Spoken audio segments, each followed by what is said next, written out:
भगवान ज्ञान गुण सागर जय, कपि सति लोक उजागर जय। रावण का वध करना तुम्हारे बस में नहीं है वनवासी।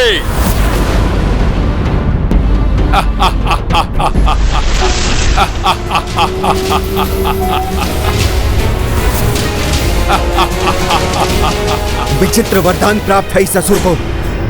प्रभु के प्रत्येक वार पे ये विकराल और शक्तिशाली होता जा रहा है।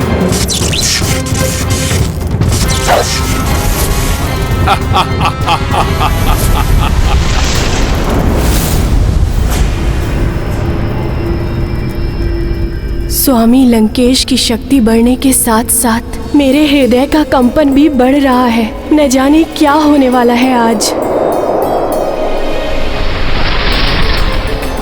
पति कितना भी अधर्मी क्यों न हो, किंतु पत्नी सदैव पति के हित के लिए ही तत्पर रहती है। महारानी मंदोदरी भी लंकेश का मृत्यु बाण कभी नहीं देंगी। उस बाण को युक्ति से प्राप्त करना होगा।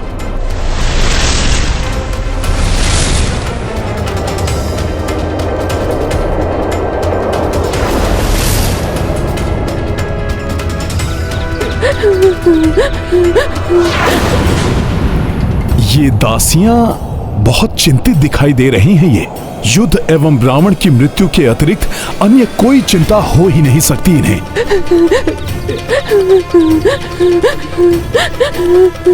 कदाचित इनके वार्तालाप से ही उस मृत्यु बाण तक पहुंचने का कोई सूत्र प्राप्त हो जाए।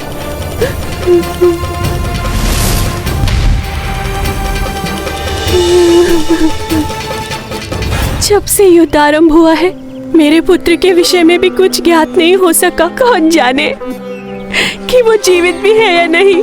मेरे भी 2 पुत्र थे।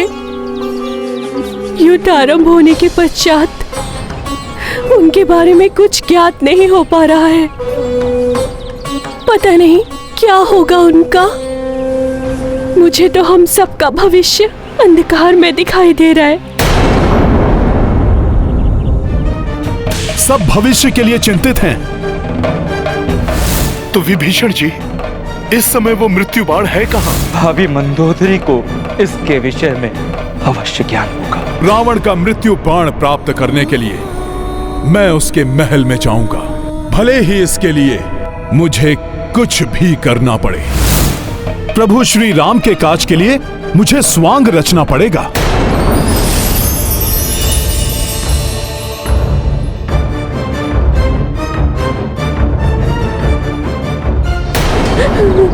बम बम भोले, बम बम भोले, बम बम भोले, बम बम भोले, हर हर बम बम, हर हर बम बम, हर हर बम बम, हर हर बम बम, बम बम भोले। जोगी घर घर गाता जाए, सबका भाग्य बताता जाए। जोगी घर घर गाता जाए, सबका भाग्य बताता जाए। बम बम भोले, बम बम भोले। अरे देखो, कोई जोगी आ रहा है। बम बम भोले, बम बम भोले। हाँ, बड़े ही पहुँचे हुए जोगी लग रहे हैं ये। भूत भविष्य को देखे जोगी, जोगी से कुछ छुप ना पाए। आगे क्या है होने वाला, ये सब जोगी ही बतलाए। जोगी बाबा, क्या आप हम सबका भविष्य बता सकते हैं? अवश्य देवी। शनि की टेढ़ी दृष्टि हो या मंगल का कोई क्रीड़ा, या राहु केतु ने भाग्य में किया हो कोई झमेला, कल क्या है होने वाला, भाग्य कहाँ ले जाए, ये सब जोगी ही बतलाए। बम बम भोले, बम बम भोले। परंतु हम आपका विश्वास कैसे कर लें? क्या आप जो बताएंगे सत्य ही होगा? हर हर बम बम, हर हर बम बम। भाग्य का लेखा मिट ना पाए, पर हर ज्वर का होता उपाय। आ जाएंगे वो जिनकी प्रतीक्षा में आप व्याकुल हैं। शीघ्र ही युद्ध समाप्त होगा, लंका पुनः फलेगी फूलेगी। हर हर बम बम, हर हर बम बम। आपके दोनों पुत्र लौट आएंगे, बड़े होकर लंकेश की सेवा करेंगे। और आपका पुत्र भी लुप्त है ना? हाँ। आ जाएगा वो भी। वो महाज्ञानी बनेगा देवी। सबका मार्गदर्शन करेगा। परंतु उससे लाभ क्या? जिस तरह लंका के सभी योद्धाओं का अंत हुआ, उनका भी अंत हो जाएगा। मुझे ज्ञात है देवी, इस भीषण युद्ध में आपको अपने परिजनों को खोना पड़ा है, किंतु जो होना था हो गया। जो बीत गई सो बात गई, जो होना है वो भी होगा। फिर आएगी प्रातः नई, फिर से होगी सुख की वर्षा, हर मन फिर खिल जाएगा। फिर पतझड़ का होगा अंत, एक नव वसंत फिर आएगा। बम बम भोले, बम बम भोले। लंका में परिवर्तन होगा, बदलेंगे लंकेश भी। भाग्य उदय होगा लंका का, बदलेगा परिवेश भी। भाग्य ने कैसे खेल रचाए, कोई इसको समझ ना पाए, किंतु कल क्या होने वाला ये बस जोगी ही बतलाए। बम बम भोले, बम बम भोले। हर हर बम बम, हर हर बम बम।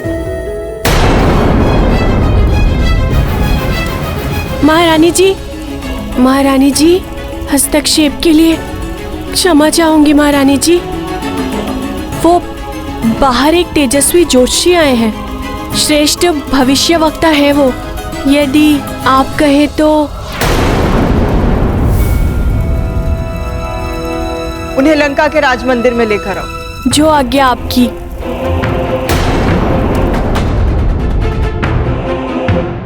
वनवासी, बहुत प्रहार कर लिए तुमने अपने इन बाणों से और सब भी विफल हो गए। अब प्रहार मैं करूंगा। मेरा ये अस्त्र तुम्हें तुम्हारे काल के दर्शन करा देगा। लो!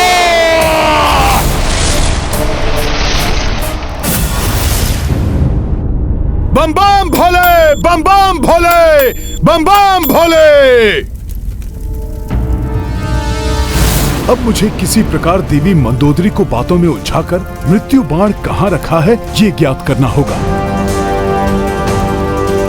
बम बम भोले, बम बम भोले, बम बम भोले, बम बम भोले, बम बम भोले, बम बम भोले, बम बम भोले।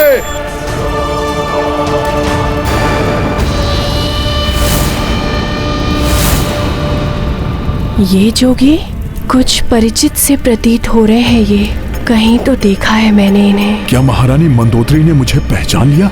यदि ऐसा हुआ तो बड़ा अनर्थ हो जाएगा।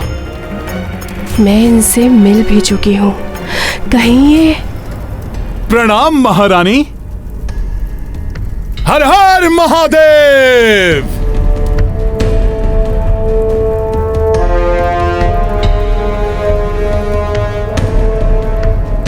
महारानी जी, अवश्य ही आप और आपके पतिदेव बड़े ही शिव भक्त हैं।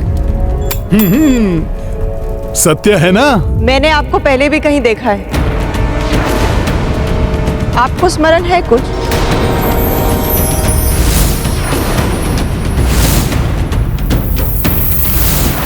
अब क्या करूं? मिथ्या संभाषण में कर नहीं सकता और सत्य कहा तो अनर्थ हो जाएगा। बताइए ना ज्योतिषी महाराज जी, क्या मेरी आपसे पूर्व काल में भी भेंट हो चुकी है?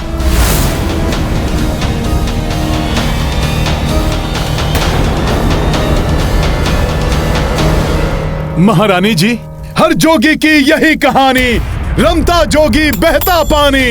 हिम क्षेत्र से लंका तक जोगी घट घट भ्रमण करे। किससे कहां भेंट हो जाए, कब किसको स्मरण रहे। आप भाग्य बांझते फिरते हैं, तो बताइए आपके अनुसार लंका के भाग्य में क्या होने वाला है? पूछना है लंका का भाग्य या लंकेश की चिंता सताए। जोगी बताए मन की बात, जोगी से कुछ छिप ना पाए। अतुलित युद्धवीर लंकेश महाभट है, महाबलवान, महाभक्त हैं महादेव के, वेद शास्त्र के हैं विद्वान। उस पर पतिव्रता हैं आप, आपके व्रत से वो हैं रक्षित। फिर क्यों भय से कांप रही हैं? आपके स्वामी हैं सुरक्षित।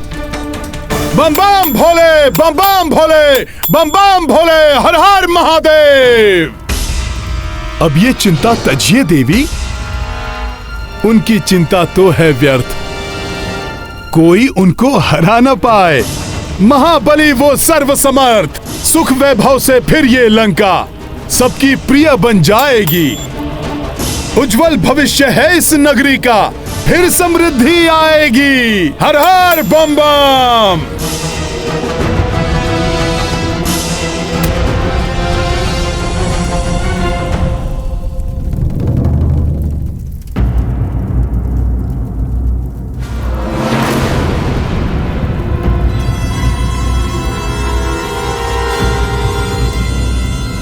किंतु यहां तो नहीं, किंतु ये कैसे हो सकता है? क्या हुआ ज्योतिषी जी, कोई समस्या है क्या? हाँ देवी, एक तुच्छ सी आपदा है जो स्वयं लंकेश के आसपास डोल रही है। ये आपदा किसी देवता की ओर से या फिर कोई यक्ष बनेगा इसका कारण। मैं कुछ समझ नहीं पा रहा हूं। कहीं ये किसी नर की ओर से तो नहीं? हाँ, अपितु जहां तक मेरा अनुमान है, ये आपदा किसी वानर की ओर से आ सकती है।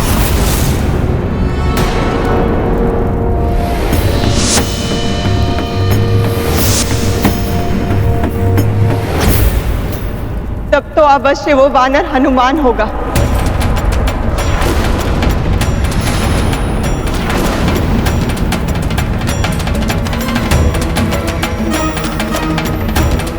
हाँ, बस उस वानर से सतर्क रहना होगा। वही संकट उत्पन्न कर सकता है लंकेश के लिए। किंतु हनुमान कैसा संकट उत्पन्न कर सकता है, देखकर बताइए ना।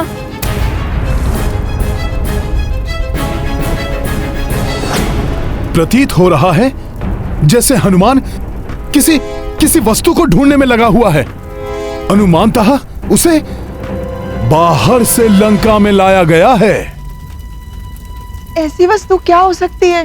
सोची देवी, कोई ऐसी वस्तु जिसे छुपाकर किसी गुप्त स्थान पर रखा गया हो, जो किसी के हाथ लग जाए तो लंकेश संकट में पड़ सकते हैं। मेरा ग्रंथ किसी अस्त्र की ओर इंगित कर रहा है।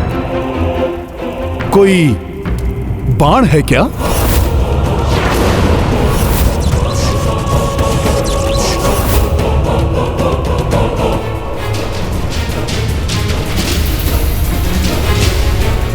कहीं मृत्यु का बाण तो नहीं?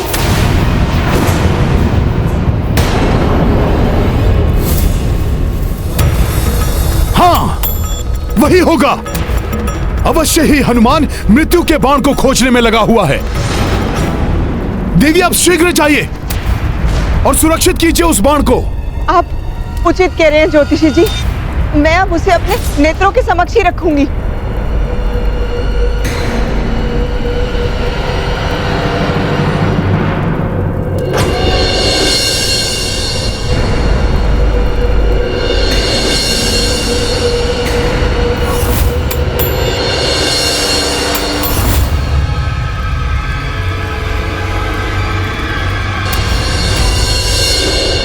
इतना तेज महादेव की जैसी आभा, ये कोई साधारण ज्योतिषी नहीं है।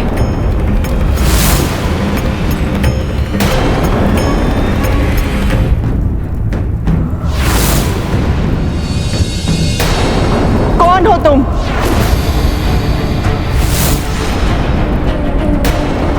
मुझे विश्वास है कि तुम ज्योतिषी का छद्म वेश धारण करके मेरे समक्ष आए हो। यदि अब तुम अपनी भलाई चाहते हो तो अपने वास्तविक रूप को धारण कर लो।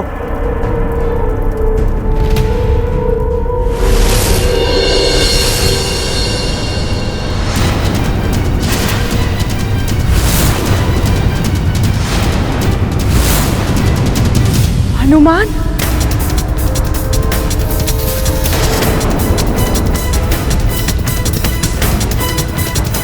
छद्म रूप धारण करने के लिए मैं क्षमा प्रार्थी हूं देवी, किंतु इस धर्म और अधर्म के युद्ध का अंत करने के लिए, लंका नगरी से पाप का साम्राज्य समाप्त करने के लिए आपके समान ही पतिव्रता स्त्री माता सीता की अस्मिता की रक्षा करके उन्हें अपने पति को लौटाने के लिए मुझे ये स्वांग रचना पड़ा।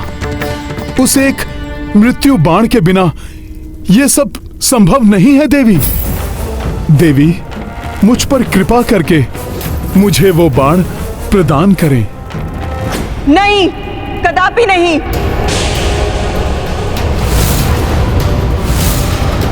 किंतु देवी, बस, इससे पूर्व कि मैं अपना संयम खो दूं, चले जाओ यहां से।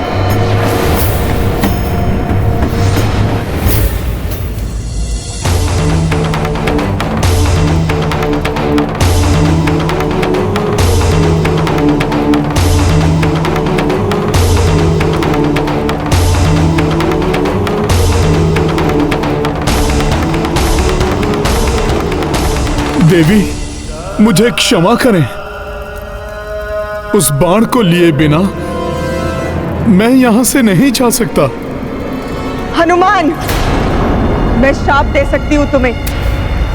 एक पतिव्रता स्त्री के श्राप में इतनी शक्ति होती है कि संपूर्ण ब्रह्मांड में हाहाकार मचा दे।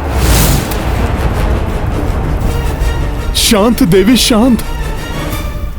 आपने पूर्व काल में मुझे एक वचन दिया था। जब ऋषिवर दुर्वासा ने लंकेश को क्षमा दान दिया था। देवी, स्मरण कीजिए। स्मरण रहे, रावण को जीवन दान हनुमान की विनती से प्राप्त हुआ है। अतः भविष्य में हनुमान के इस उपकार का प्रतिफल देना होगा।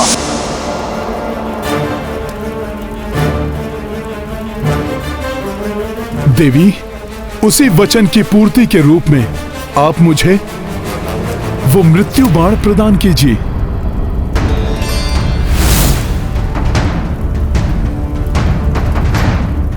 अन्यथा यह युद्ध अनवरत चलता रहेगा और तब न जाने कितना विध्वंस और होगा। कदाचित यह संपूर्ण लंका ही एक पतिव्रता स्त्री की मर्यादा की रक्षा करते हुए प्रभु के कोप की भेंट चढ़ जाए। एक स्त्री से उसके पति की मृत्यु का साधन मांग रहे हो तुम, हनुमान? कोई पतिव्रता स्त्री ऐसा कैसे कर सकती है? देवी, तो क्या आप अपना दिया हुआ वचन भंग कर देंगी? देवी, अपने सत्य व्रत का पालन कीजिए। मेरे लिए मेरे सत्यव्रत धर्म से बड़ा मेरा पतिव्रत धर्म, मेरा पतिव्रत धर्म, मेरा पतिव्रत धर्म, मेरा पतिव्रत धर्म। इसे निभाते हुए भले ही मेरा सत्यव्रत टूटे या कोई और वचन भंग हो, मंदोदरी ऐसा कदापि नहीं करेगी। क्षमा देवी। प्रभु श्री राम के कार्य के प्रति पूर्णतया समर्पित मैं अधिक उत्साह में आकर यह भुला बैठा था कि मैं एक पतिव्रता स्त्री से उसके पति की मृत्यु का साधन मांग रहा हूं। मैं समझ सकती हूँ हनुमान, अपने आराध्य के प्रति तुम्हारी अगाध निष्ठा के कारण ऐसा हुआ। आप धन्य हैं। माता सीता की भांति आप भी पतिव्रत धर्म की साक्षात प्रतिमूर्ति हैं। देवी, आपका सत्यव्रत धर्म आपके पतिव्रत धर्म के कारण टूट ना जाए, इसलिए मैं आपको वचन से मुक्त करता हूं।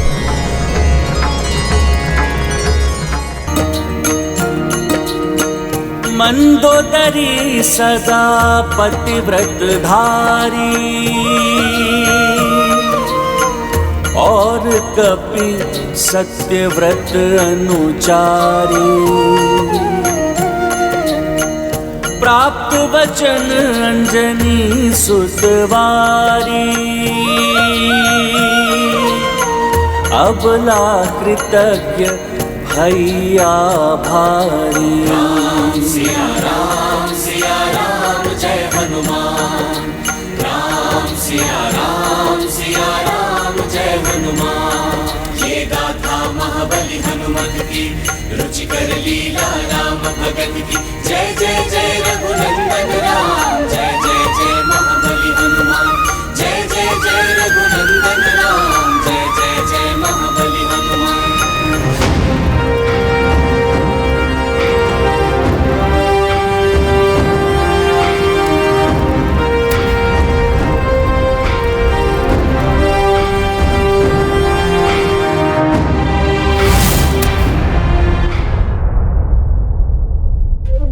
बिना मृत्यु बाण के तो रावण का अंत असंभव है। प्रभु कैसे इस युद्ध को समाप्त कर पाएंगे?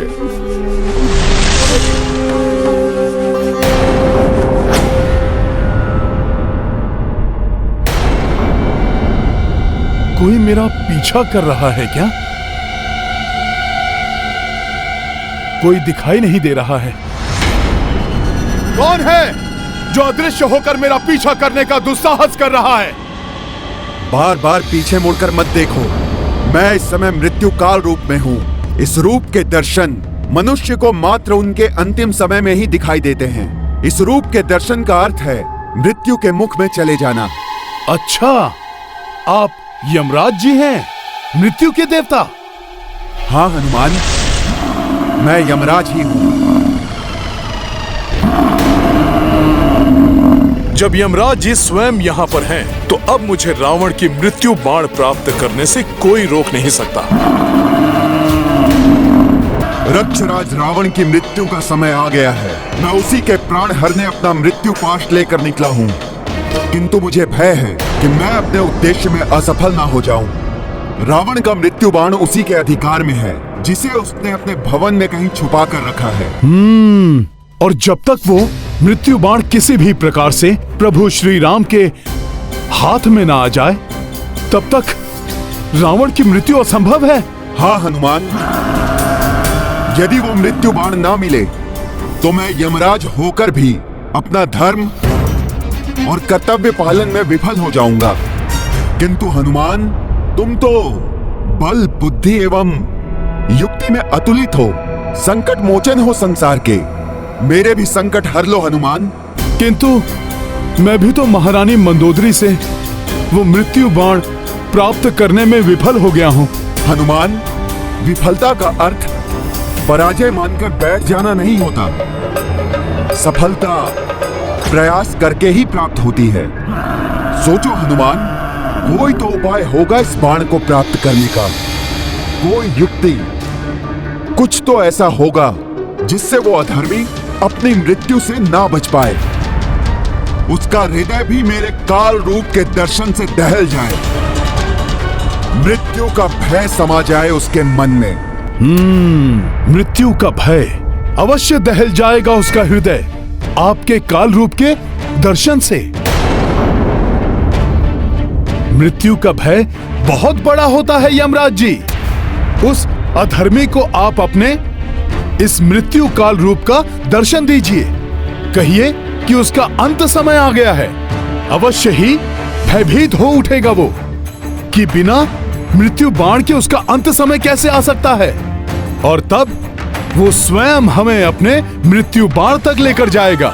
हाँ हनुमान, युक्ति तो अच्छी सुझाई है तुमने। मैं शीघ्र ही जाकर उसे दर्शन देता हूँ। मेरा ये अस्त्र तुम्हें तुम्हारे काल के दर्शन करा देगा। लो!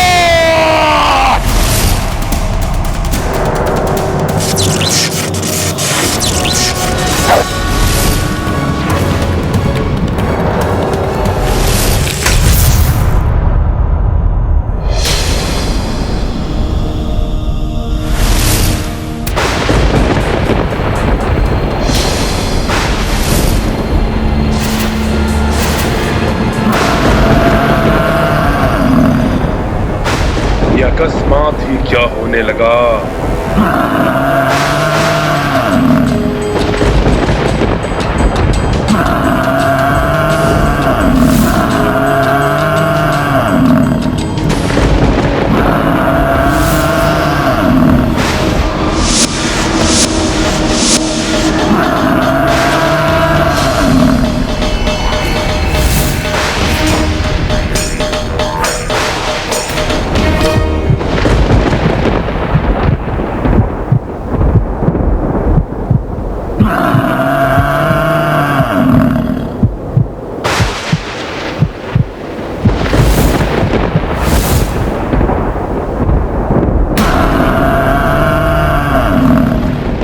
तो कालदेव है, मृत्यु काल रूप में।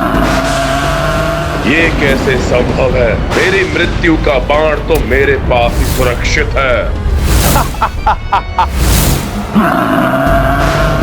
ये सब क्या होने लगा अकस्मात ही? ये रावण एकाएक भयभीत कैसे हो उठा?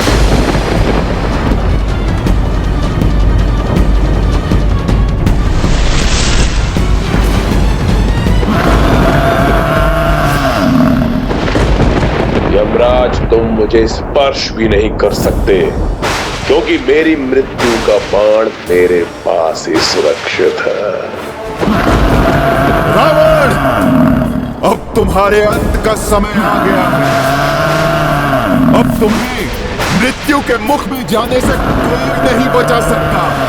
नहीं, असंभव है ये कैसे हो सकता?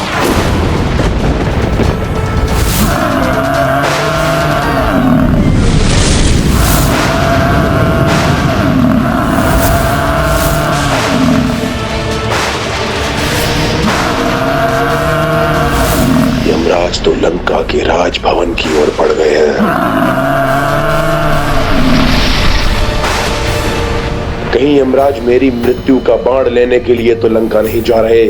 मैं कदापि ऐसा नहीं होने दूंगा। मुझे शीघ्र जाकर देखना चाहिए।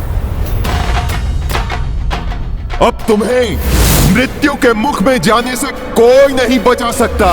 मेरा अंत कभी नहीं हो सकता। उससे मेरी मृत्यु का बाण कोई नहीं छीन सकता।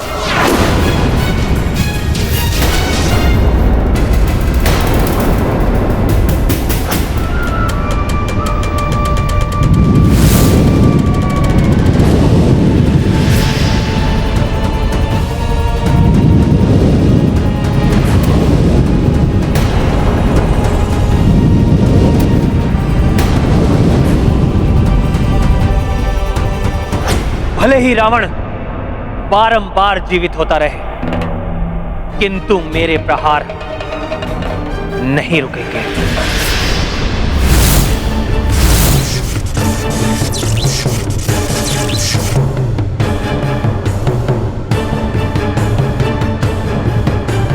रावण, तुम कितना भी मायावी धूम्र से स्वयं को छुपा लो, मेरी दिव्य दृष्टि से नहीं बच पाओगे तुम।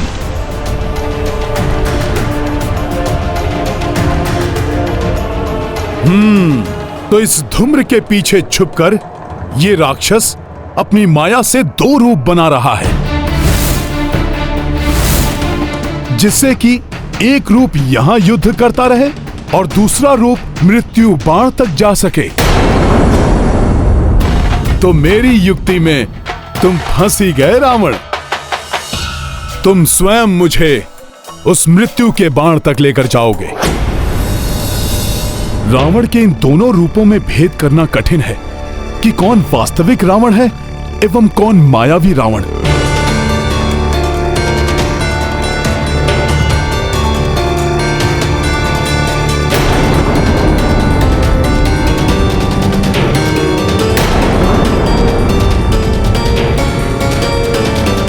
रावण, बहुत चतुर समझते हो ना स्वयं को, किंतु मैं तुम्हारा पीछा नहीं छोड़ूंगा।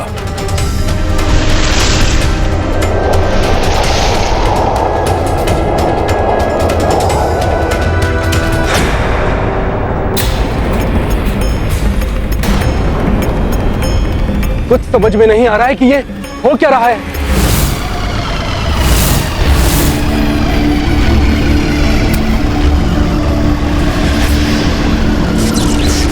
क्या देख रहे हो वनवासी? बहुत प्रहार कर लिए तुमने, अब मेरा भी प्रहार देखो।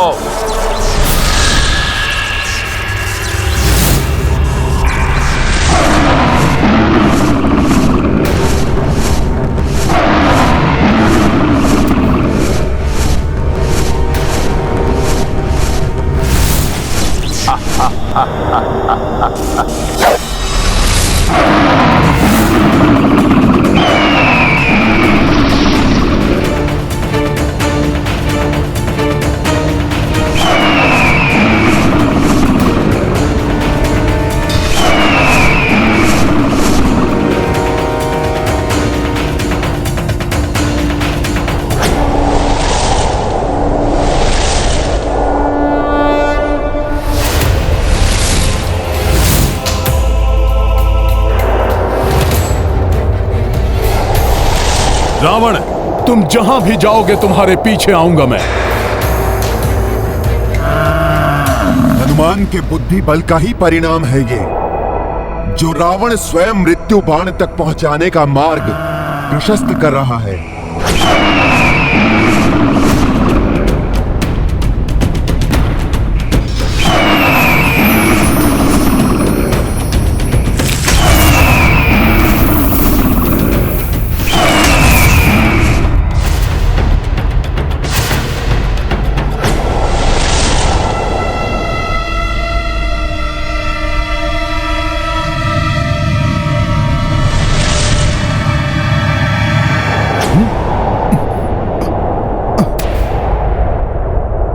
ये क्या? रावण अकस्मात ही कहां लुप्त हो गया? अब मृत्यु बाण के इतने निकट आकर भी कहीं सारा किया हुआ व्यर्थ ना हो जाए। नहीं, ऐसा नहीं हो सकता। रावण को मुझे शीघ्र ही ढूंढना होगा।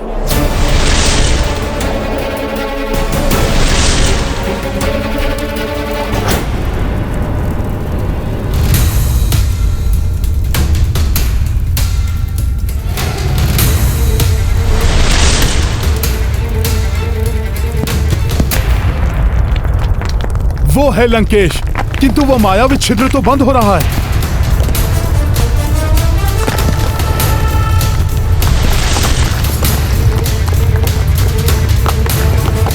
उस छिद्र के बंद होने के पूर्व ही मुझे उसके पार जाना होगा। लाए प्रयोग कपि चतुराई, जामह लंकेसा उलझाई। मृत्यु बाण प्राप्ति के लाए, अंजनी नंदन युक्ति लगाए। रावण मार्ग स्वयं की प्रशस्ता, हनुमत आगे कोसि विवशता। बजरंगी जब बुद्धि लड़ाई, दुर्गम काज सुगम हो भाई। रावण, तुम हनुमान को अपने मृत्यु बाण तक ले ही आए। मेरे मृत्यु बाण तक मेरे अतिरिक्त कोई अन्य पहुंच ही नहीं सकता। यही होगा मेरा मृत्यु बाण।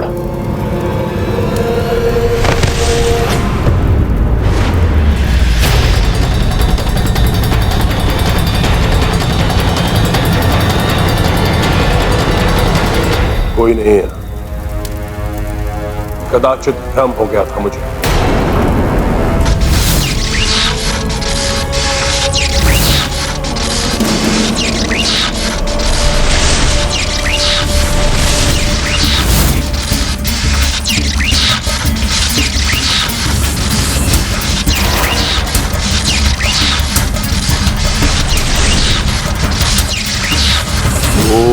ओम जूम सहा, ओम जूम जूम।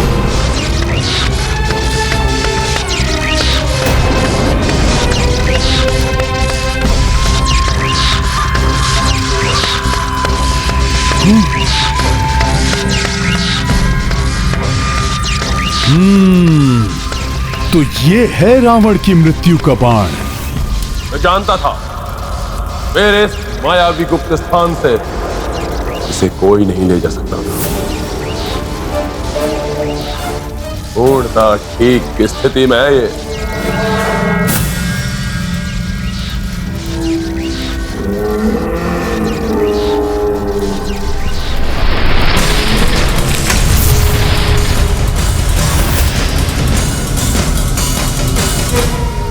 अब जाकर उस वनवासी को समाप्त करता हूं। बहुत अस्त्र चला लिए उसने।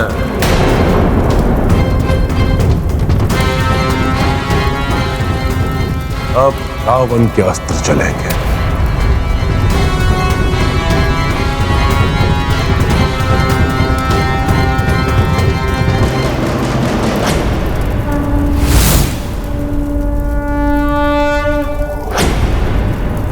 रावण, अब सुरक्षित नहीं रहेगा तुम्हारा यह मृत्यु बाण, और ना ही तुम सुरक्षित रह पाओगे। जय श्री राम।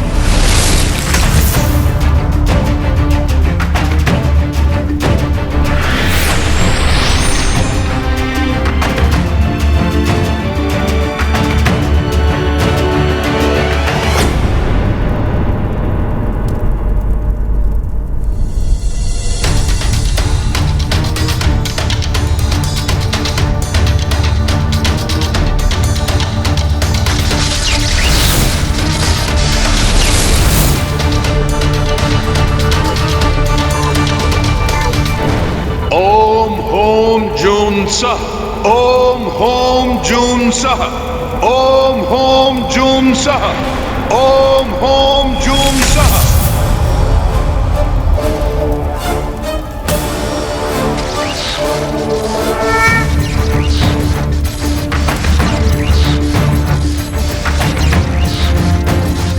अब इसे लेकर मैं शीघ्र ही मेरे प्रभु के पास जाऊंगा और तब प्रभु अविलंब वध कर देंगे इस राक्षस राज रावण का और इसके साथ ही अंत हो जाएगा इस पाप के साम्राज्य का।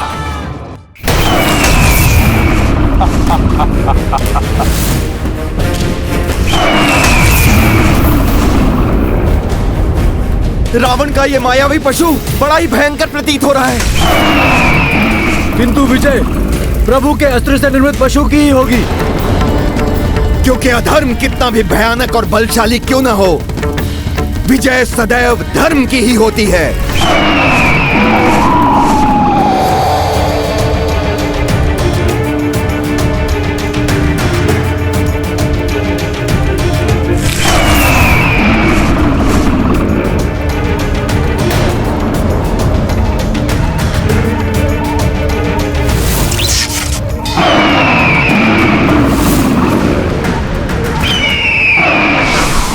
धर्म के मेघ छट गए।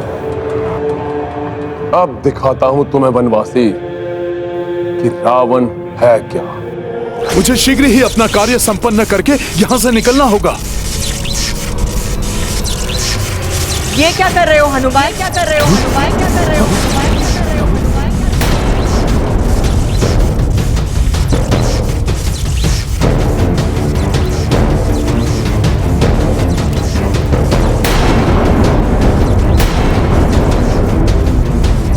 तो अब तुम छल का भी आश्रय लेने लगे हनुमान। धर्म की दुहाई देने वाला हनुमान अब चोर कंध पे उतर आया है। क्या ये अधर्म नहीं है? अधर्म नहीं है।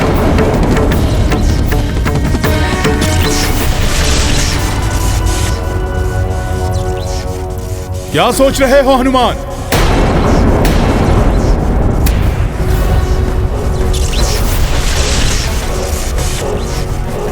जो तुम कर रहे हो वो उचित है क्या?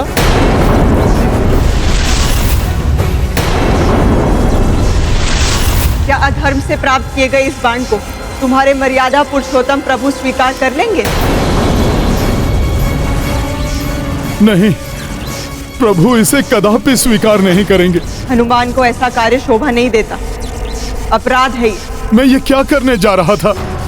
धर्म की रक्षा के लिए अधर्म का आश्रय? उचित तो यही होगा तुम्हारे लिए हनुमान कि अधर्म मत करो, लौट जाओ यहाँ से। अधर्म तो रावण ने किया है देवी। इस मृत्यु बाण को यमराज से छीनकर मैं तो न्याय कर रहा हूं। विधाता ने जो भाग्य में लिखा है उसे कोई भी परिवर्तित नहीं कर सकता। मैं भले ही चौर कर्म कर रहा हूं, किंतु ये धर्म की रक्षा के लिए है। मैं अपने किसी निजी स्वार्थ के लिए ये सब नहीं कर रहा हूं। अतः ये कदापि अधर्म नहीं है। तुम्हारे प्रयास व्यर्थ हो जाएंगे हनुमान। अधर्म का कलंक भी लग जाएगा तुम्हारे मस्तक पर। हनुमान तो असमंजस में फंस गए। इस दुविधा से निकलना होगा हनुमान को। यदि हनुमान रावण का मृत्यु बाण लेकर नहीं गए तो इस युद्ध का अंत कैसे हो पाएगा? प्रभु श्री राम के प्रयास विफल होते जाएंगे। नहीं, प्रभु श्री राम कदापि अधर्म का साथ नहीं देंगे। मुझे ये मृत्यु बाण यहीं छोड़ना होगा।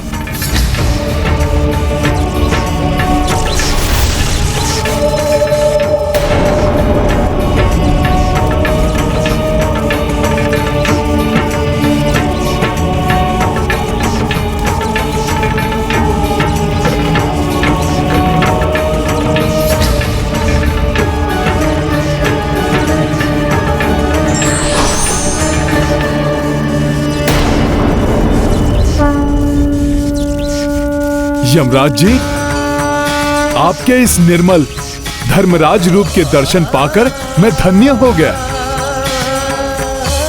मेरा प्रणाम स्वीकार करें।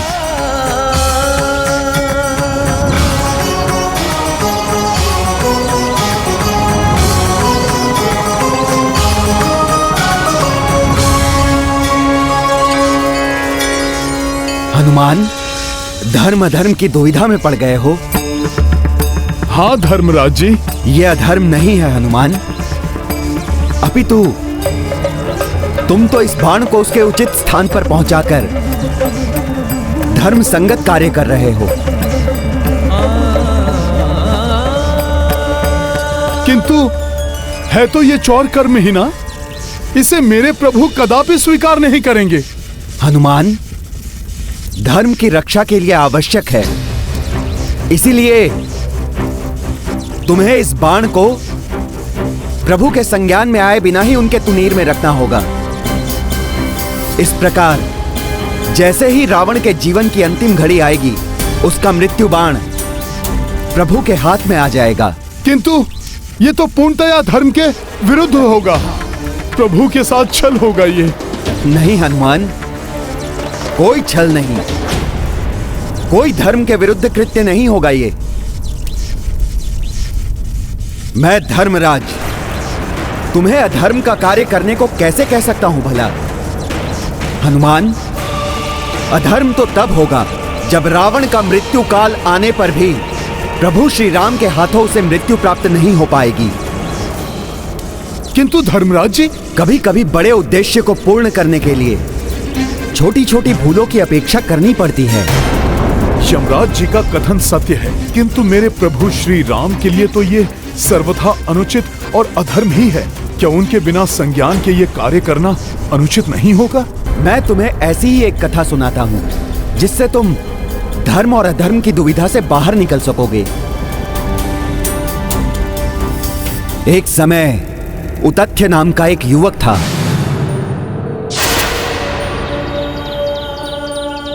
एक श्राप के कारण उसकी बुद्धि नष्ट हो चुकी थी और उसके परिजनों ने उसे मूर्ख कहते हुए घर से बाहर निकाल दिया था।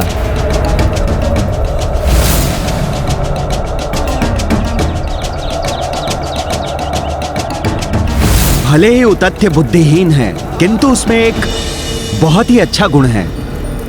हनुमान, वो कभी झूठ नहीं बोलता था। एक समय महादेव, शिव और नंदी ने उतथ्य के सत्यवाचन की परीक्षा लेने का निर्णय किया।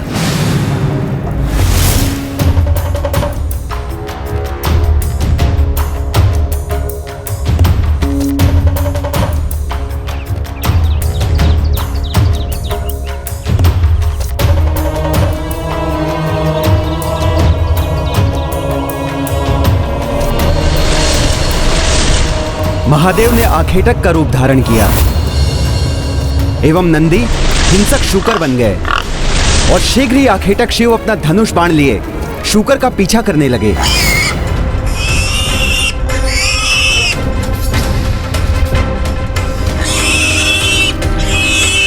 हिंसक शूकर भागते भागते उतथ्य की ओर आने लगा।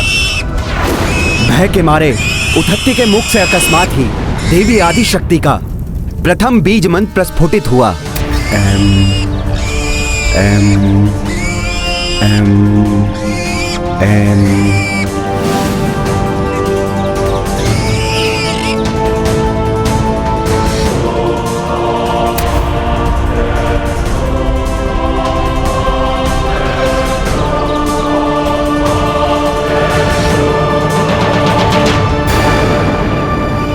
हे युवक, क्या तुमने मेरे आखेट को इस ओर आते हुए देखा है? चुप क्यों हो? बताओ। उस शूकर को आखेट करके मैं अपने परिवार के लिए आज रात के भोजन का प्रबंध कर लूंगा। तुम्हें भी इसका पुण्य मिलेगा। बताओ, कहाँ छुप गया है वो शूकर? क्या करूं मैं? सत्य बोलता हूँ तो एक जीव के प्राण की हानि होगी, और यदि असत्य बोलकर उस जीव की रक्षा करता हूँ तो असत्य वाचन का दोष लगेगा। अधर्म होगा ये। फिर क्या किया उसने? उस दुविधा से कैसे मुक्त हुआ उतथ्य? बुद्धिहीन होकर भी उसने उचित निर्णय लिया।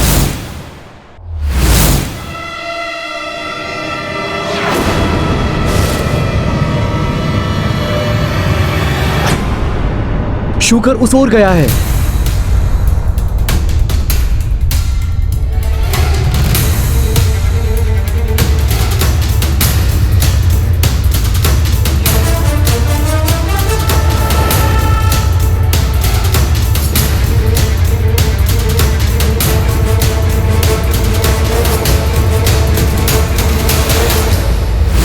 जीव के प्राण बचाने के लिए उतथ्य ने असत्य बोला, तब तो वो अवश्य ही भोले बाबा की परीक्षा में असफल हो गया होगा। हनुमान, असत्य बोलकर भी उसने धर्म का पालन किया था। उद्धत्य के झूठ बोलने से आखेटक क्रोधित हो उठा। तुमने मुझसे झूठ बोलने का दुस्साहस कैसे किया? सब तो यही कहते हैं कि तुम कभी भी असत्य वाचन नहीं करते हो। अब तुम्हें तुम्हारे दुस्साहस का दंड अवश्य मिलेगा। हाँ, मैंने असत्य बोला है, लेकिन मेरे छोटे से असत्य ने उस निर्दोष जीव के प्राण की रक्षा की है। मेरे इस छोटे से अधर्म से एक बड़ा धर्म का कार्य हुआ है। यदि आप मुझे दंड देना चाहते हैं तो मैं उसके लिए प्रस्तुत हूँ।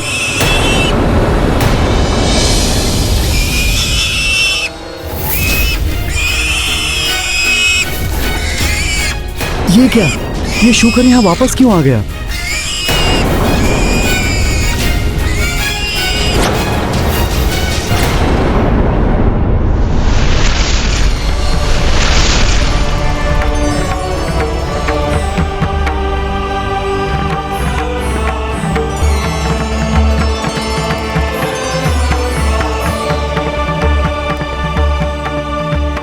महादेव, महेश्वरी, नंदी जी, आप सबके दर्शन से इस मूर्ख उतत्य का जीवन धन्य हो गया। आप सबके चरणों में मेरा प्रणाम। उठो तथ्य,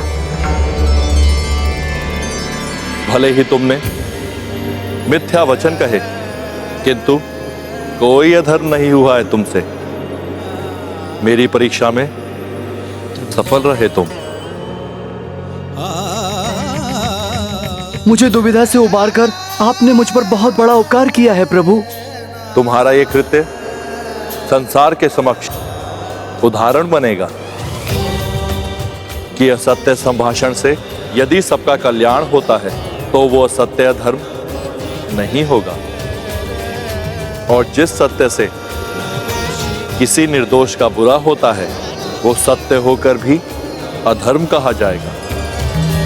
तुमने अपने असत्य से एक जीव की रक्षा करके यह सिद्ध कर दिया है उद्धत्य कि बड़े उद्देश्य, बड़े कार्यों के लिए यदि छोटे नियम तोड़ना भी पड़े तो वो अधर्म नहीं कहलाते। मैं मूर्ख क्या जानूं माता कि क्या धर्म क्या अधर्म। मुझे जो उचित लगा मैंने वही किया। ये मूर्खता नहीं, बुद्धिमानी कहलाती है उद्धत्य। और यही नहीं, तुम्हारे मुख से अनायास ही मेरे प्रथम बीज मंत्र एम का प्रस्फुटन भी हुआ है। अतः मैं तुम्हें आशीर्वाद देती हूँ कि आज से तुम मूर्ख उतत्य नहीं, महामुनि उतत्य के नाम से जाने जाओगे। मैं कृत हूँ माता। आप सबको कोटि कोटि नमन। तुम्हारा कल्याण हो उतत्य। परिस्थितियों के अनुसार ही ये निश्चित होता है कि कौन सा कार्य धर्म संगत है और कौन सा अधर्म है। अर्थात इस धरती से अधर्म एवं पाप का बोझ उतारने के लिए अधर्मी रावण का अंत होना आवश्यक है, और इसके लिए यहां से मृत्यु बाण को इस प्रकार ले जाना अधर्म नहीं है। तुम्हारा कार्य पूर्णतः धर्म संगत है हनुमान, किंतु अभी भी एक दुविधा उत्पन्न हो सकती है। अब कैसी दुविधा धर्मराज जी? वो दुविधा ये है हनुमान कि प्रभु इस बाण को चलाएंगे कहां? हनुमान, रावण को ब्रह्मदेव से आशीर्वाद स्वरूप अमृत की प्राप्ति हुई है, जिसे उसने अपने नाभि स्थल में धारण किया है। उसने नाभि स्थल को इसलिए चुना क्योंकि नाभि स्थल पर वार करना युद्ध के नियमों के विपरीत है। अतः मुझे संदेह है कि प्रभु युद्ध के नियमों के विरुद्ध ये कार्य कदापि नहीं करेंगे।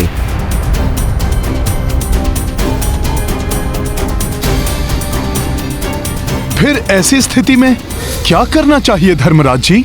हनुमान, तुम्हें प्रभु के तुणीर में यह बाण तो रखना ही है, किंतु प्रभु जब बाण चलाएंगे तब तुम्हें इस बाण का लक्ष्य परिवर्तित भी करना होगा।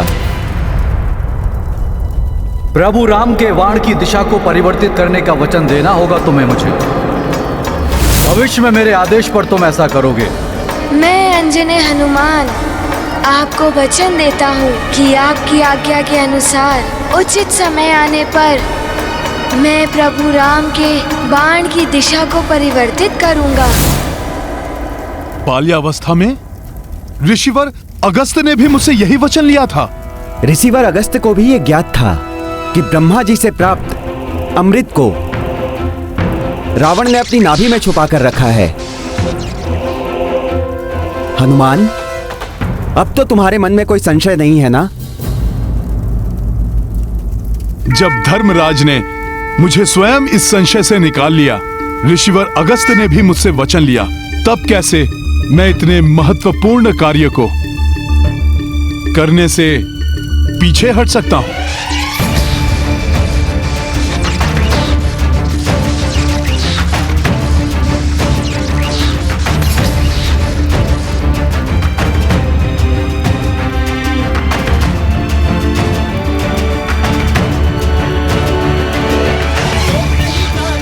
मैं प्रभु के तुड़िर में ये बाण रखूंगा। समय आने पर इसका लक्ष्य परिवर्तन भी करूंगा। अब अधर्म का नाश होगा और धर्म की विजय होगी, विजय होगी, विजय होगी, विजय होगी।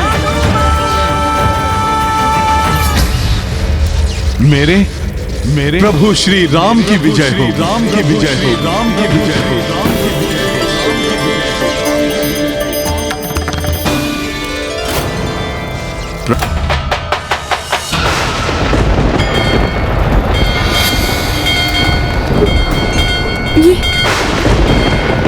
ये क्या? ये अकस्माती क्या होने लगा? कहीं ये किसी बड़े अशुभ का संकेत तो नहीं है? शब्द विजय पर्याय कपीसा, बल अपार मुख तेज रवीसा। रावण दुष्ट का मृत्यु बाणा, प्राप्त किए देखो हनुमाना। रघुनंदन रावण की लड़ाई, अंत चरण हनुमत पहुँचाई। काज प्रभु के कपि किए पूरे, इनके बिना रघुराई अधूरे। महाबली की रुचिकर लीला, राम भगत की जय जय राम, जय जय जय महाबली हनुमान।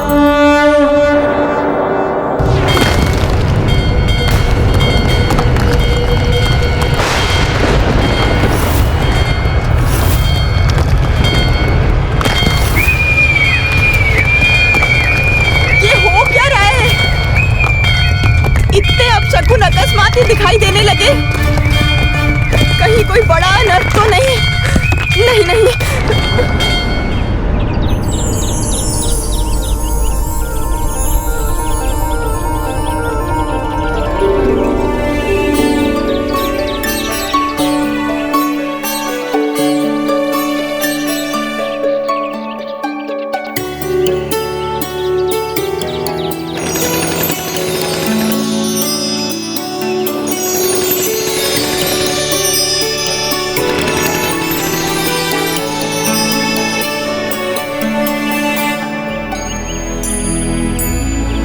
ये सब, ये शुभ शकुन आज मुझे बड़े ही सुख का आभास हो रहा है।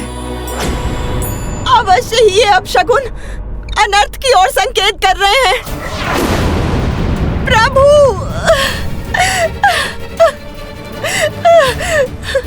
प्रभु रक्षा करना मेरे स्वामी की। ये शुभ शकुन संकेत दे रहे हैं कि शीघ्र ही स्वामी अंत कर देंगे अधर्म का एवं अधर्मी रावण का। प्रभु, ये सत्य है कि मेरे स्वामी ने सदैव अधर्म का ही अनुकरण किया है, किंतु मैंने सदैव श्रेष्ठ धर्म का पालन किया है। मैं अपने धर्म की दुहाई देती हूँ प्रभु, मेरे स्वामी की रक्षा करना, मेरे सौभाग्य से दूर को मत उजड़ने दीजिए प्रभु। मंदोदरी, अपने सुहाग की रक्षा करना चाहती हो तो सौभाग्य की समस्त सामग्री एकत्रित करो एवं उसे किसी ऐसी सौभाग्यवती पतिव्रता स्त्री को अर्पित करो जो तुमसे या हमारे परिवार से संबंधित ना हो। कहते हैं कि यदि ऐसी पतिव्रता स्त्री सौभाग्य सामग्री को स्वीकार करके सदा सौभाग्यवती रहने का आशीष दे दे तो भाग्य का लेखा भी परिवर्तित हो जाता है। अब यही एक अंतिम उपाय शेष है, अन्यथा रावण के पापों का प्रायश्चित अब मात्र उसकी मृत्यु ही है। उनकी रक्षा के लिए मैं कुछ भी करूंगी, किंतु लंका की समस्त स्त्रियां तो विधवा हो चुकी हैं। सौभाग्यवती और हमारे परिवार की ना हो ऐसी कोई स्त्री तो शेष बची ही नहीं है लंका में। है, अभी भी एक स्त्री शेष है लंका में, कदाचित मेरे सौभाग्य से ही वो शेष बची होगी। कौन है वो? कहाँ है वो? अशोक वाटिका में, अर्थात देवी सीता।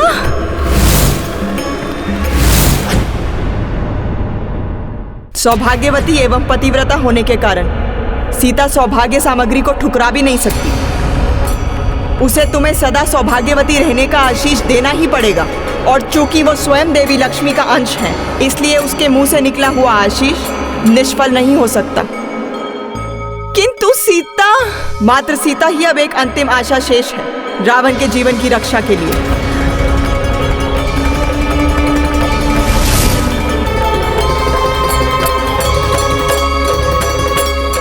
अब इस राक्षस के जीवन की कोई आशा शेष नहीं है।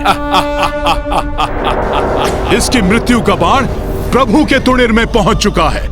हाँ, विभीषण जी ने बताया था इसके बारे में। भ्राता लंकेश की मृत्यु का बाण स्वयं उनके पास ही है, जिसको प्राप्त किए बिना उनका वध असंभव है। मैं जानता था कि आप कभी भी प्रभु श्री राम के काज में असफल नहीं होंगे। कुछ भी करके आप मृत्यु बाण को लाने में सफल अवश्य हो जाएंगे।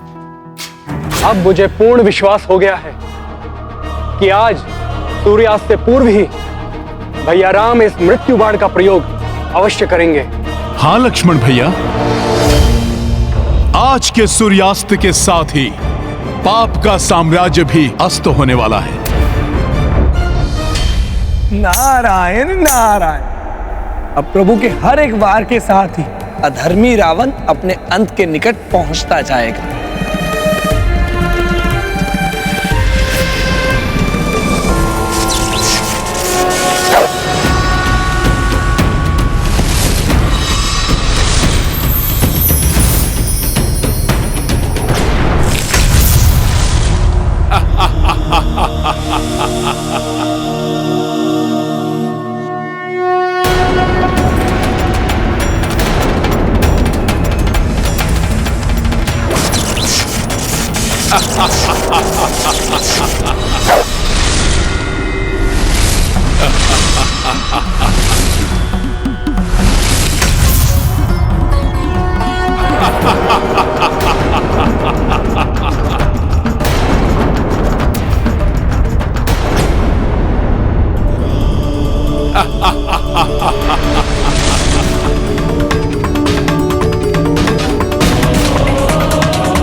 देखना, अब प्रभु निकालेंगे रावण की मृत्यु का बाण।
मैं पूर्णतया सतर्क हूं। ऋषिवर अगस्त को दिए हुए वचन एवं धर्मराज जी के सुझाव के अनुसार मुझे बाण का लक्ष्य परिवर्तन करना है। स्वामी का अनिष्ट नहीं होने दूंगी। देवी सीता को ये सौभाग्य सामग्री सौंपकर उनसे सौभाग्यवती होने का आशीष लेकर ही रहूंगी मैं। कितने भी कष्ट सहूंगी मैं, परंतु अपने स्वामी के जीवन पर आंच नहीं आने दूंगी। देवी मंदोदरी, उनके यहाँ आने का क्या प्रयोजन हो सकता है? नारायण नारायण। यदि प्रभु के मृत्यु बाण से प्रहार करने के पूर्व ही मंदोदरी ने देवी सीता को सौभाग्य सामग्री सौंपकर उनसे सौभाग्यवती भव का आशीष प्राप्त कर लिया तो मृत्यु बाण भी प्रभावहीन हो जाएगा। रावण की मृत्यु पुनः टल जाएगी।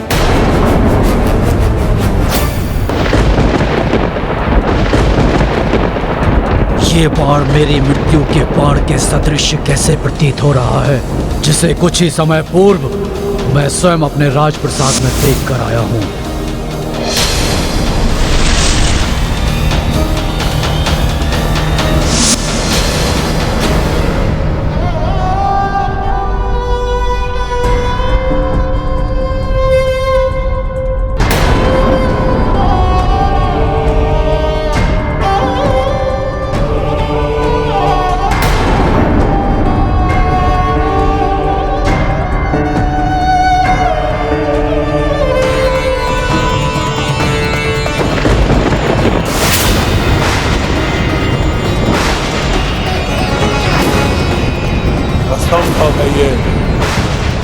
जिसे मैंने स्वयं अपने हाथों से अभी सुरक्षित किया था, वो मेरी मृत्यु का बाण इस वनवासी के हाथों में अवश्य ही कोई छल है। मुझे भ्रमित कर भयभीत करना चाहता है ये वनवासी।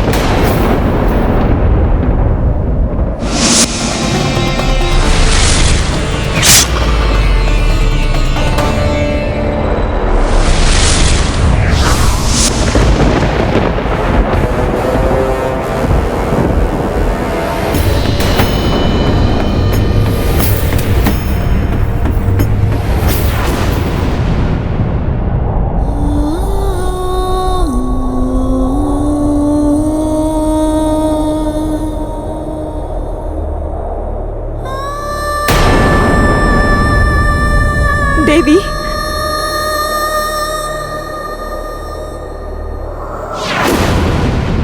अनेक कष्ट उठाकर भी आपने पूर्ण निष्ठा से अपने पतिव्रत धर्म का पालन किया। मेरे हृदय में आपके लिए अपार श्रद्धा है। मेरा विश्वास कीजिए देवी, मैंने सदैव स्वामी के प्रत्येक अधर्म का विरोध किया है। देवी मंदोदरी, आपके प्रति मेरे हृदय में कोई द्वेष नहीं।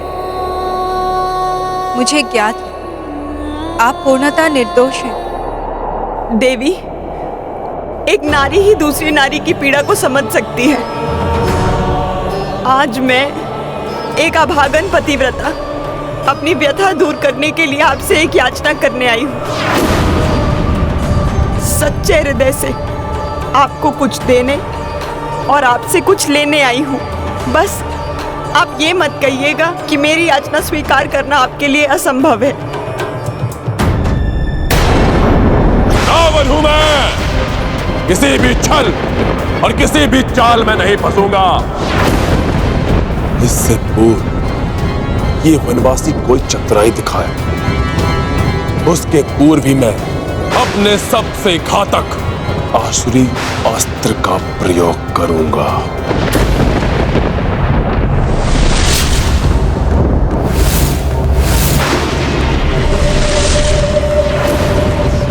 तुम्हारे बाण मुझे कोई क्षति नहीं पहुंचा सकते वनवासी, और ये तुम्हारा मिथ्या बाण मेरा कुछ भी नहीं बिगाड़ सकता। इसकी मृत्यु इसके समक्ष खड़ी है, परंतु अहंकार से ढके इसके नेत्र इसे देख नहीं पा रहे हैं। प्रतीत होता है अब ये आवरण प्रभु के हाथों इसकी मृत्यु के उपरांत ही हटेगा। देवी, मुझे पूर्ण विश्वास है कि एक सुहागन होने के नाते आप ये सौभाग्य सामग्री अस्वीकार नहीं करेंगी, और रीति अनुसार आपको मुझे सदा सुहागन रहने का आशीष देना ही होगा।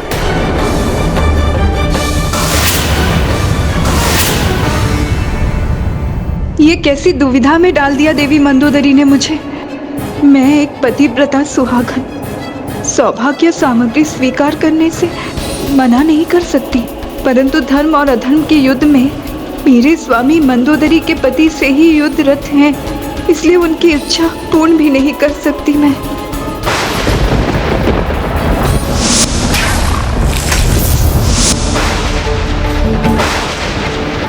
इधर प्रभु के हाथों से ये बाण चलेगा, उधर माता सीता के समस्त कष्टों और दुविधाओं का अंत होगा।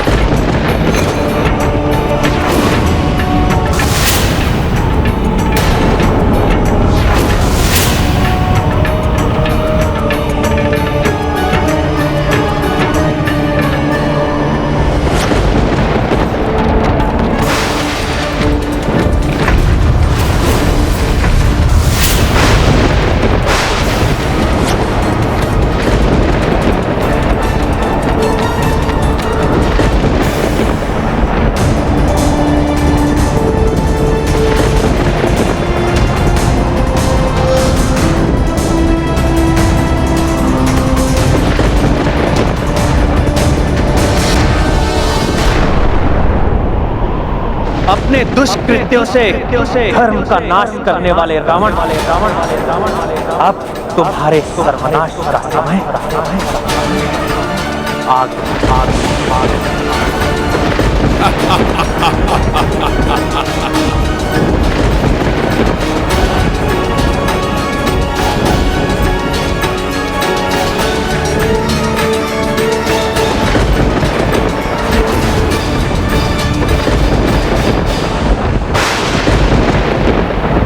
प्रभु इस मृत्यु के बाण से इस दुष्ट का अंत कर पृथ्वी को इसके पापाचार से मुक्त करेंगे।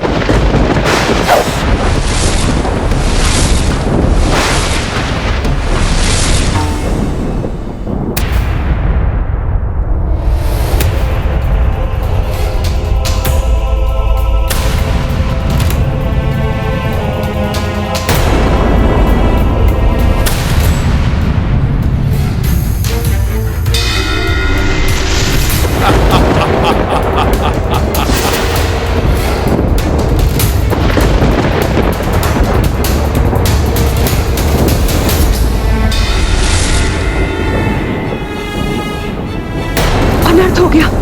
मेरे सुहाग की प्रतीक मेरी सिंदूरदानी गिर गई।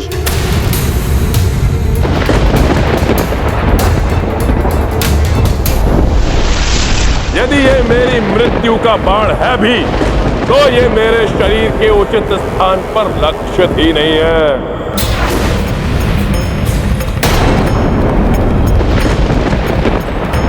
प्रभु राम के वाण की दिशा को परिवर्तित करने का वचन देना होगा तुम्हें मुझे। यही उचित समय है।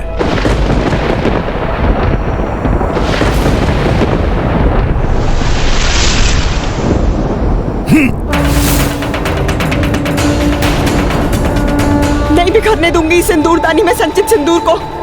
नहीं मिटने दूंगी अपने सुहाग की निशानी को मैं।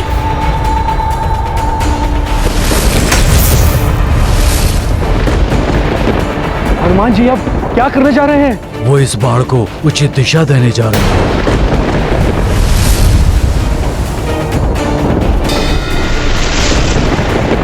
यदि हनुमान ने इस बाण को स्पर्श किया तो वो रावण वध में सहभागी बन जाएगी, जिससे प्रभु के एकाकी लड़ने का वचन खंडित हो जाएगा।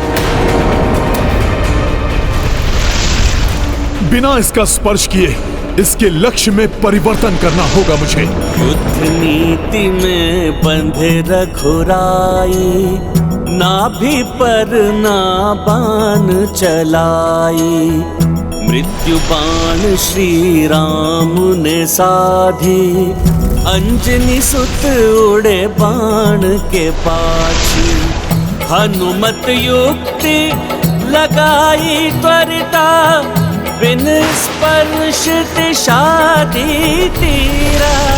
तीर दशानन नाभि जय श्री राम। वचन अगस्त कपि किए पूरो।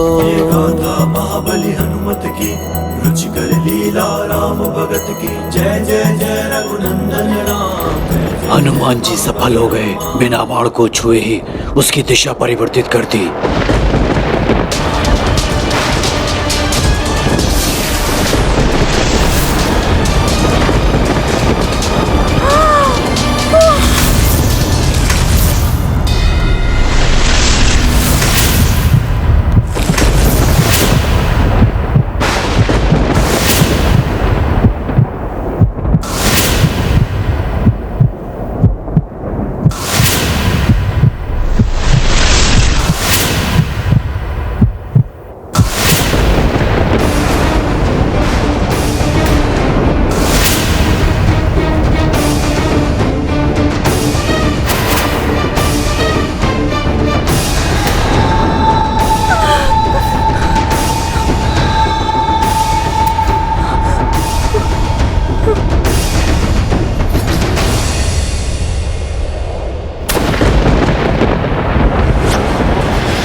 सर्वव्यापकं ब्रह्मवेदस्वरूपं निजं निर्गुणं निर्विकल्पं निरीहं चिदाकाशमाकाशवासं भजेऽहं निराकारमोङ्कारमूलं तुरीयं गिराज्ञानकोटितमीशं गिरीशं करालं महाकालकालं त्रिकालं गुणागार संसारपारं। नहीं, ये नहीं हो सकता। मेरी नाभि स्थल में स्थित अमृत, मुझे अमृत प्रदान करने वाला अमृत मुझे छोड़कर नहीं जा सकता,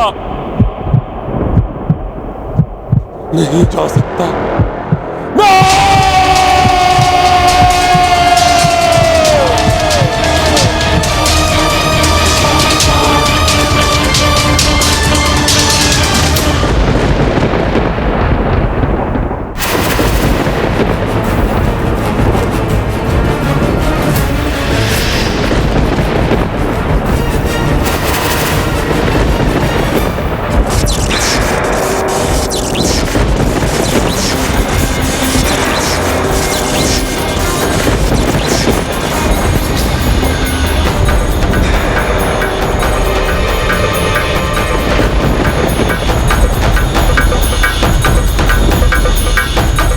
रावण, दुश्मन है रावण। अब तुम्हारी मृत्यु तुम्हारे निकट पहुंच चुकी है। अपने नेत्र खोलो और देखो रावण। होगा तुम्हारा रावण। जो कुछ तुमने आज मुझसे छीना है, एक दिन वो सब कुछ तुमसे भी छीन जाएगा, और उस दिन समूचे राक्षस कुल के साथ तुम्हारा सर्वनाश होगा रावण, सर्वनाश होगा। यदि युद्ध हुआ तो इसकी परिणति अति भयंकर होगी। ना तुम बचोगे और ना ही तुम्हारा कोई अपना। तुम्हारे इस दुष्कृत्य का प्रतिशोध मैं अवश्य लूंगी। पुनर्जन्म लेकर तुम्हारे ही विनाश का कारण बनूंगी। ये सीता उन्हीं वेदवती के प्रतिशोध की अग्नि है जो तुम्हें जलाकर भस्म करने आई, भस्म करने आई। तुम्हारी मृत्यु तुम्हारे निकट पहुंच चुकी है, मेरे स्वामी और सेवक हनुमान के रूप में। अब अंत होगा तुम्हारे पाप के साम्राज्य का, अंत होगा अधर्म का, अंत होगा तुम्हारा रावण। रावण, तुम्हारे मृत्यु का भी जब समय आएगा, तुम्हारा यह मृत्यु बाण स्वतः उसके पास पहुंच जाएगा जिसके हाथों तुम्हारी मृत्यु होगी। अंत होगा तुम्हारे मृत्यु का भी जब समय आएगा, तुम्हारा यह मृत्यु बाण दुष्कृत्य का प्रतिशोध उसके पास पहुंच जाएगा जिसके हाथों तुम्हारी मृत्यु होगी। तुम्हारे ही विनाश का कारण बनूंगी।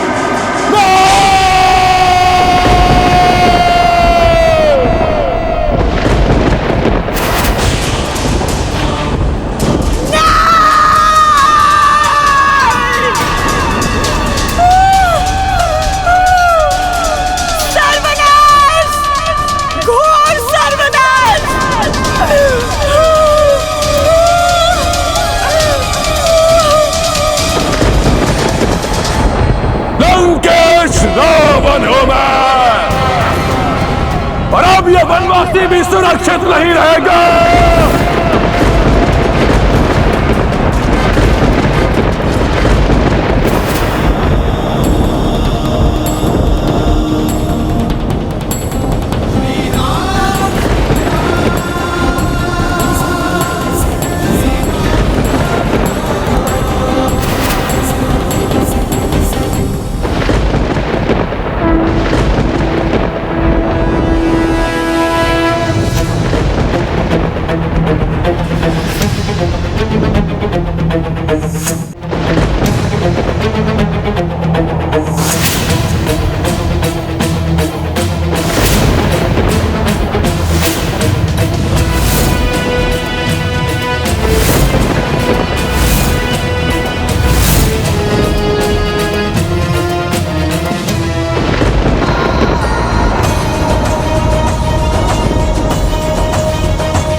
व्यक्ति कितना भी ज्ञानी और शक्तिशाली क्यों ना हो, उसका पाप कर्म और अधर्म उसके पराजय का कारण बनता है।